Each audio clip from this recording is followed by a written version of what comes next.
Hello students, welcome to A to Z পরীক্ষা। তো আজকে কিন্তু আমরা চলে এসেছি পিএসসি মিসেলেনিয়াসের যে 30 মার্কস আসে, যেখানে 30-এ 30ই তোলা যায়, সেই 30 মার্কসের প্র্যাকটিস সেট 7 নিয়ে। ঠিক আছে, তো তোমরা প্রত্যেকে কিন্তু করো, কত স্কোর হয় অবশ্যই কিন্তু কমেন্ট সেকশনে জানিও।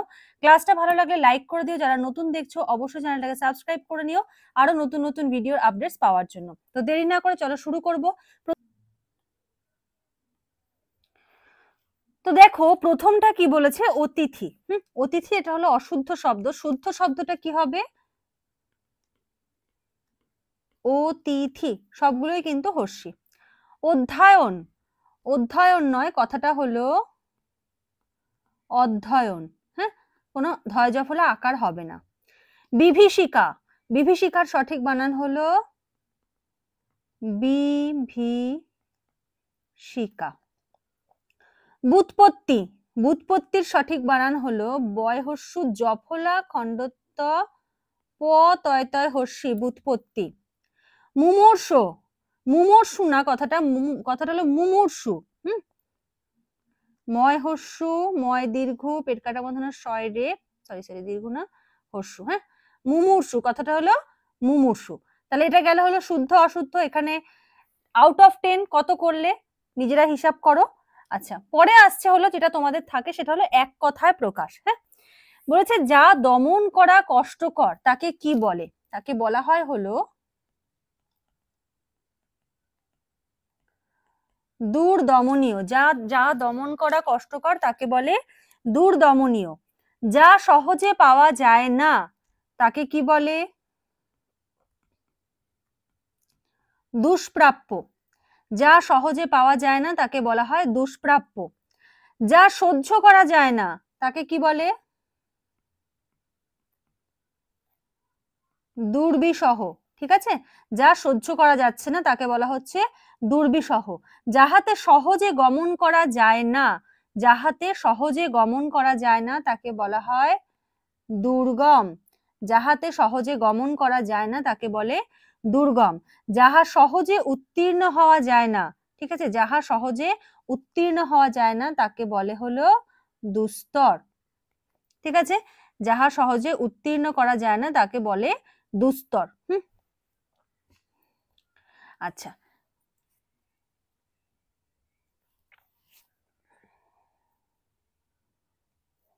আচ্ছা এবারে হলো আমরা করব প্রবাদ প্রবচন। আমি এখানে গ্যাপ গ্যাপ দিয়ে লিখিনি, কারণ বাক্য রচনা করতে গেলে না এক একটা সেন্টেন্স অনেক বড় হয়ে যায়, জায়গা শর্ট পড়ে যায়।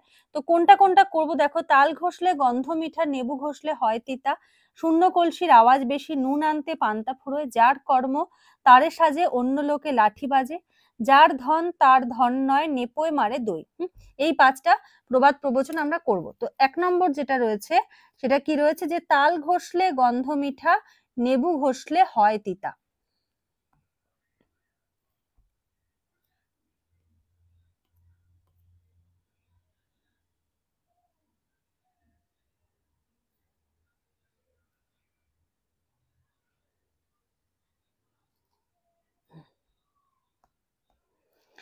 তাল ঘষলে গন্ধ মিঠা, নেবু ঘষলে হয় তিতা। তো এটার অর্থ কি? এটার অর্থ হলো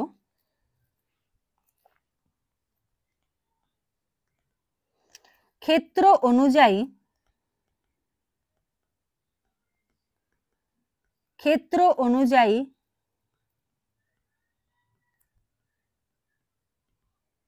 ফল লাভ। তাল ঘষলে গন্ধ মিঠা, নেবু ঘষলে হয় তিতা, ক্ষেত্র অনুযায়ী ফল লাভ। তো এটা দিয়ে এবার একটা সেন্টেন্স করি আমরা। সাধন বাবুর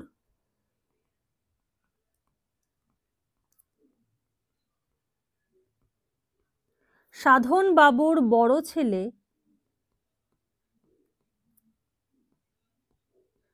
সাধন বাবুর বড় ছেলে সৎ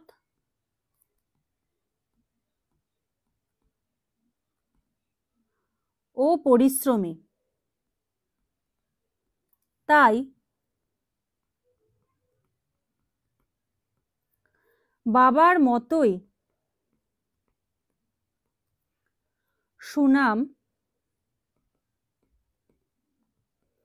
সুনাম অর্জন করেছে। অর্জন করেছে। কিন্তু কিন্তু ছোট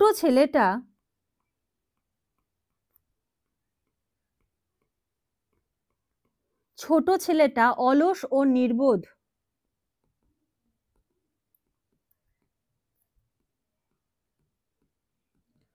অলস ও নির্বোধ বলেই কিছু করতে পারল না।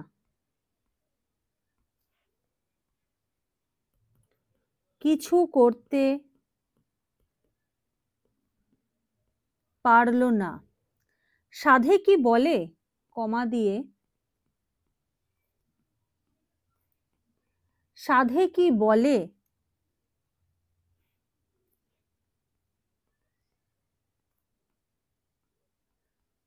তাল ঘষলে গন্ধ মিঠা,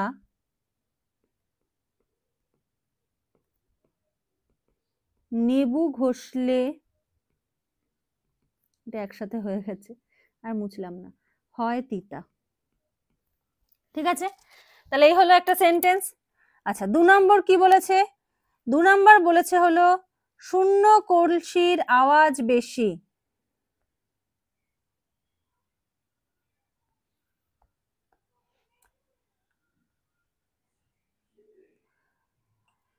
দু নাম্বার বলেছে শূন্য কলসির আওয়াজ বেশি। তো এটার অর্থ কি? এটার অর্থ হলো সার বস্তুহীন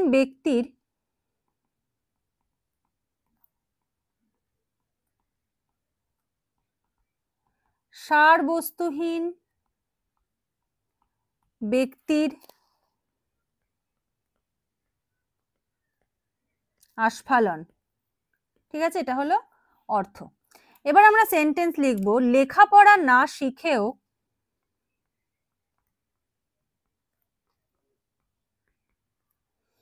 লেখাপড়া না শিখেও ছেলেটার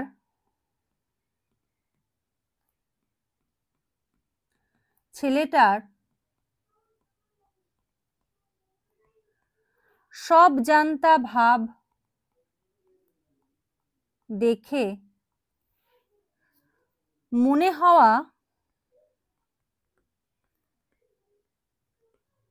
হওয়া স্বাভাবিক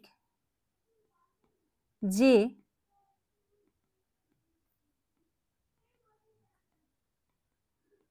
শূন্য কলসির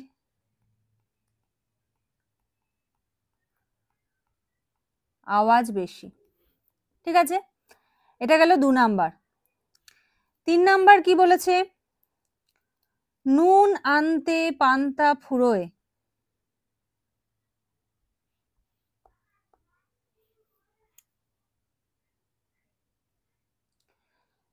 3 নম্বরে বলেছে নুন আনতে পান্তা ফুরোয়। এটার অর্থ কি?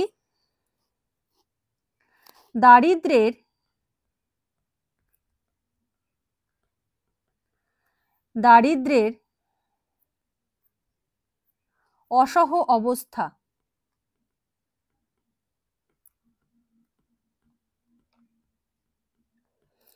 দারিদ্রের অসহ অবস্থা।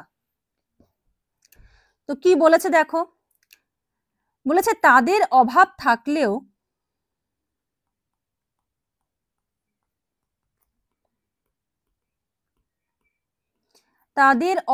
থাকলেও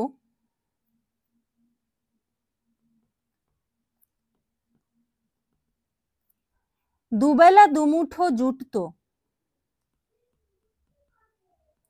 দুবেলা দুমুঠো জুটতো, কিন্তু বন্যার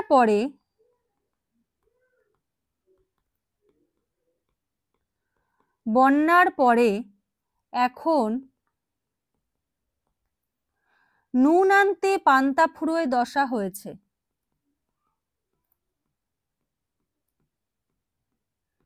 নুন আনতে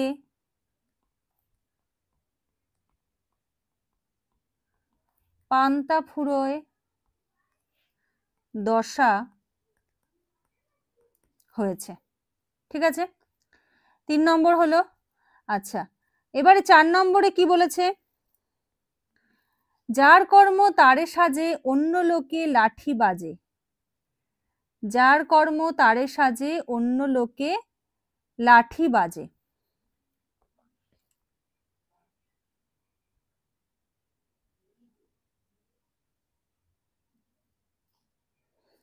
যার কর্ম তারে সাজে অন্য লোকে লাঠি বাজে, এটার অর্থ কি? এটার অর্থ হলো যে কাজে যে অভ্যস্ত তার পক্ষেই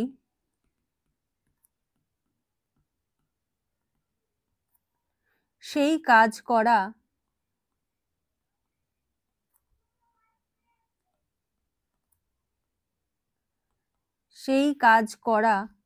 সহজ।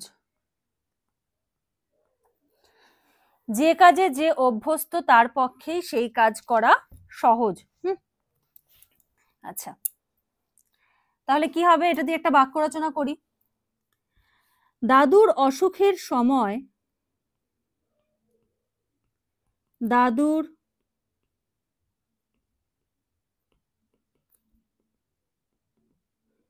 অসুখের সময় নানা লোক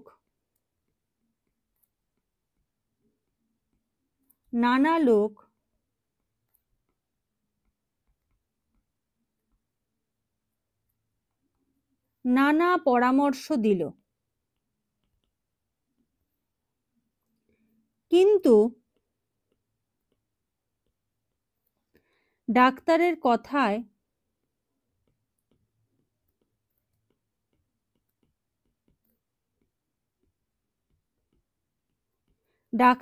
কথায় শেষ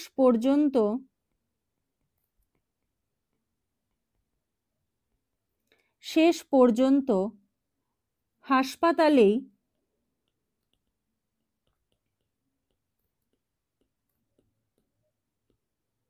হাসপাতালেই দেওয়া হলো, কারণ যার কর্ম তারে সাজে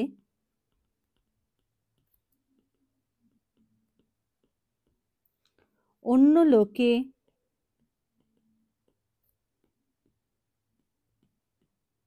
লাঠি বাজে।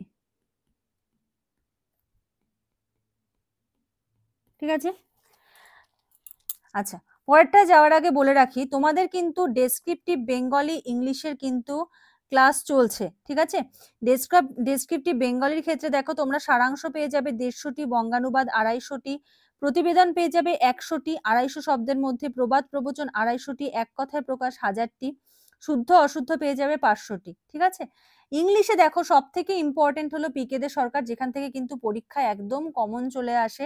সেই পিকে দে সরকার কিন্তু তোমরা পেয়ে যাবে। সেখানে কি থাকছে দেখো, ট্রান্সলেশন, অনুশীলনীর যে ট্রান্সলেশন রয়েছে সেই ট্রান্সলেশনের কিন্তু একদম সলিউশন পেয়ে যাবে। আর হলো প্রেসি, হ্যাঁ, অনুশীলনীতে যে প্রেসি রয়েছে 100টা, সেই 100টা প্রেসির সলিউশন, যেখান থেকে কিন্তু পরীক্ষায় কমন চলে আসে, একদম হুবহু যা থাকে তাই তুলে দেয়। রিপোর্ট পেয়ে যাবে 100টা, 250 শব্দের বেশি থাকবে। এক্সট্রা আরো ট্রান্সলেশন দেওয়া হবে 250টা, যাতে তোমরা প্র্যাকটিস করতে পারো, সেগুলোর সলিউশনও থাকবে। এক্সট্রা আরো প্রেসি দেওয়া হবে 150টা, সেগুলো যাতে তোমরা সলিউশন করতে পারো। ঠিক আছে, এগুলো কিন্তু উইথ সলিউশন, সবগুলোর সলিউশন রয়েছে। এছাড়া এক্সট্রা যেটা পেয়ে যাচ্ছ সেটা হলো WBCS মিসলেনিয়াস ক্লার্কশিপের previous year question 1999 till date. এই প্রিভিয়াস ইয়ার কোশ্চেনটা কিন্তু প্রত্যেকটার কিন্তু সলিউশন তোমরা পেয়ে যাচ্ছ। ঠিক আছে, ডেসক্রিপটিভ বাংলা ইংলিশ, মানে এত কিছু পেয়ে যাচ্ছ এত মিনিমাম ফিজে। তোমাদের ডেসক্রিপটিভ বাংলা ইংলিশ নিয়ে কিন্তু আর কোনো চিন্তা করতে হবে না, শুধু প্র্যাকটিস করবে, দেখবে, পড়বে, প্র্যাকটিস করবে, তাহলে কিন্তু অটোমেটিক কিন্তু স্কিল রেডি হবে। ভাবো না, ট্রান্সলেশন যদি 350টা তুমি প্র্যাকটিস করো, তোমার অটোমেটিক স্কিল ডেভেলপ হয়ে যাবে। তুমি প্রেসি যদি 250টা প্র্যাকটিস করো, তোমার অটোমেটিক স্কিল ডেভেলপ হয়ে যাবে, তাই না? তোমাকে প্র্যাকটিস করতে হবে। তো প্র্যাকটিস করার জন্য ম্যাটেরিয়াল থাকা দরকার। ম্যাটেরিয়াল আমরা প্রোভাইড করছি, যত্ন করে একদম জেরক্স করে চ্যানেল ফাইলে রেখে দেবে, দিয়ে কিন্তু তোমরা এটা নিয়ে নাও। নিলে কি হবে, পিএসসি যে এক্সামে আসুক না কেন, সেই এক্সামেই কিন্তু তোমরা হেল্প পাবে। আর বাংলা ইংলিশ নিয়ে দ্বিতীয় দিন আর চিন্তা করতে হবে না যে বাংলা ইংলিশ নিয়ে এবার কি করব। আর যারা মিসলেনিয়াস জিএস এর প্রিপারেশন নিচ্ছ, জিএস এর কিন্তু ডেসক্রিপটিভ দেখো, ডেসক্রিপটিভের যে ব্যাচ আর কি, অনলাইন ব্যাচ কিন্তু চলছে, সপ্তাহে 2 দিন করে ক্লাস হয়, এক্সাম ফেসিলিটি পাবে। অলরেডি কিন্তু আমরা 53টা টপিক কিন্তু কভার করে দিয়েছি, ঠিক আছে? এই যে এখানে দেখতে পাচ্ছ 53টা টপিক আমরা কভার করেছি। যদি ক্লাসে জয়েন করতে চাও এই নাম্বারে যোগাযোগ করো, বা যদি মনে হয় আমি শুধু নোটস নেব, শুধুমাত্র নোটসও কিন্তু অ্যাভেলেবেল রয়েছে, ঠিক আছে? একদম এক্সাম পর্যন্ত, তোমাদের এক্সাম যদি 1 মান্থ ডিলেও হয়, তো এই 1 মান্থও কিন্তু আমি পড়াবো, 2 মান্থ ডিলে হলে 2 মান্থও কিন্তু আমি ক্লাস করাবো, ঠিক আছে? এমন না যে এই যে ডেট রয়েছে ওই ডেট পর্যন্তই ক্লাস হবে, আর হবে না, ঠিক আছে? তো এরকম ভাবে কিন্তু টপিক কন্টিনিউ হতে থাকবে। আর তোমাদের যেটা প্রয়োজন, তোমাদের প্রয়োজন অনুযায়ীও কিন্তু টপিক করিয়ে দেওয়া হয়, ঠিক আছে? তো চলো, আচ্ছা, লাস্ট কি বলেছে, যার ধন তার ধন নয়, নেপোয় মারে দই। যার ধন তার ধন নয়, নেপোয় মারে দই।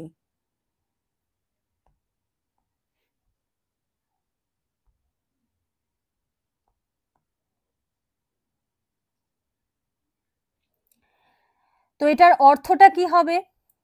এটার অর্থ হলো,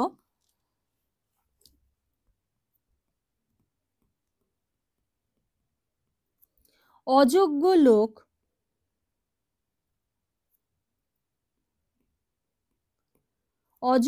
লোক ধনবানের অর্থ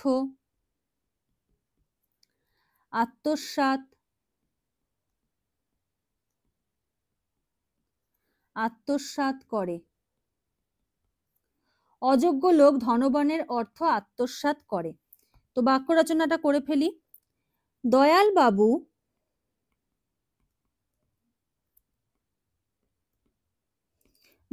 বাবু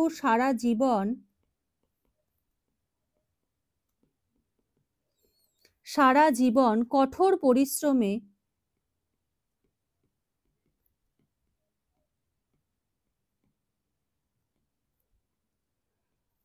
পরিশ্রমে অর্থ সঞ্চয় করেও ভোগ করতে পারলেন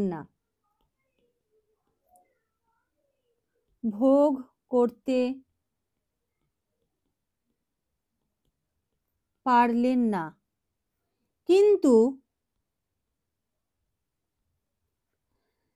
তার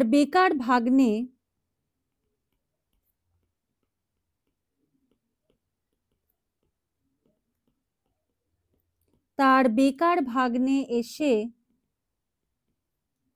সব উড়িয়ে দিল।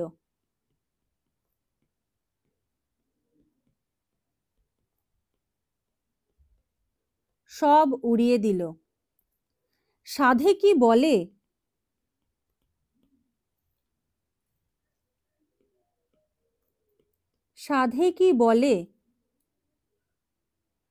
যার ধন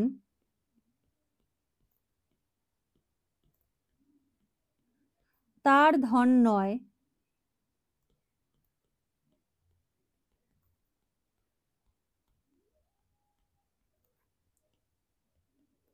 নেপোয় মারে দই।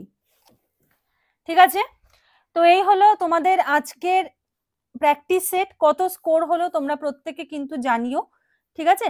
তো আজকের মতো ক্লাসটা এখানে শেষ করছি, নেক্সট ক্লাসে আবার দেখা হবে, কথা হবে। আজকের মতো এইটুকুই, থ্যাংক ইউ।